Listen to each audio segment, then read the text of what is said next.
смене движения. Ну, все мастерски сделал Иван. И вот снова он с мячом. И классный пас. Зайнудинов. 2-0. 2-0. Но здесь разыграли супер. Вертикальная атака. И вот пас на Обликова. Обликов дальше на Зайнудинова. У него есть время мяч обработать и аккуратненько подбросить над плечом Антона Митрюшкина. Так хорошо Химки смотрелись, а 37-я минута и 2-0.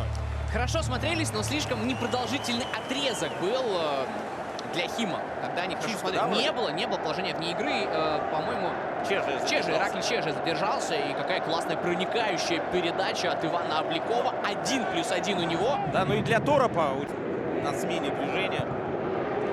Ну, все мастерски сделал Иван. И вот снова он с мячом. И классный пас. Зайнудинов. 2-0. 2-0. Но здесь разыграли супер.